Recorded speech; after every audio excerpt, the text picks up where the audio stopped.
আমার বড় কন্যা পুচু, ও ছাদে যাবে, টয়লেট পেয়েছে, ওর ও একটু বলার জন্য একটু ডাকতে এসছে। কাকে বলবে ও বুঝে পাচ্ছে না। একবার ভাবছে বাবাকে বলি, একবার ভাবছে মাকে বলি, কিন্তু ওর বাবা তো ফোনে ব্যস্ত ছিল, তাই বাবাকে বলতে পারেনি।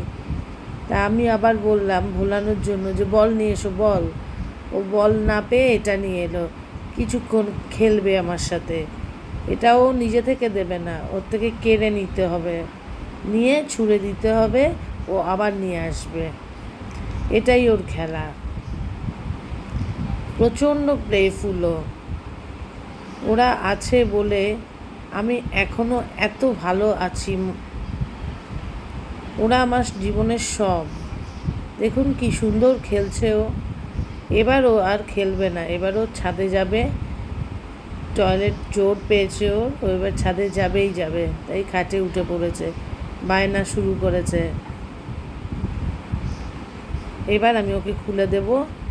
ওই যে আমাকে আদর করছে ছাদে যাওয়ার জন্য।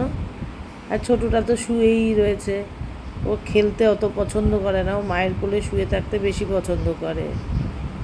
রাগ হয়েছে, খুলে দিন দেরি করছি বলে রাগ হয়েছে, ওর বোনকে ডাকছে, ওঠ। বোনকে ওঠাচ্ছে ছাদে যাওয়ার জন্য। এবার আমার দিকে তাকিয়ে আছে কখন খুলে দেবো ওকে। ও শুধু বলতে পারে না, সব বোঝাতে পারে। এবার ও ছাদে যাবে, খুলে দেবো, তখন বোন যাবে লাফিয়ে। ছাদটা ওদের ওই আমি যেই বললাম ছাদে যাবি, ব্যাস দুজনে নাচানাচি আরম্ভ করলো। ওই যে আমার দিকে তাকিয়ে আছে কখন দরজাটা খুলে দেবো। দরজাটা খুলে দেবো আর ওরা ছাদে যাবে। এই যে আমি খুলে দিচ্ছি, এবার ওরা ছাদে পালিয়ে যাবে। খুলে দিলাম, এবার ওরা ছাদে যাবে। বড় কন্যে চলে গেছে ছাদে, ছোটো কন্যে একটু ঘুরে ফিরে লিফটে কী আছে দেখে, চারিদিক দেখে তারপর ও ছাদে যাবে।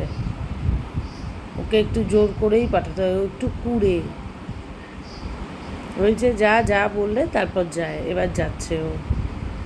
গিয়ে দুজনে খেলবে, খেলে তারপর টয়লেট করবে, করে তারপর ছাদ থেকে নেমে আসবে, নিজেরাই নেমে আসবে, এসে আমাকে ডাকবে ভৌ ভৌ করে দরজা খোলার জন্য।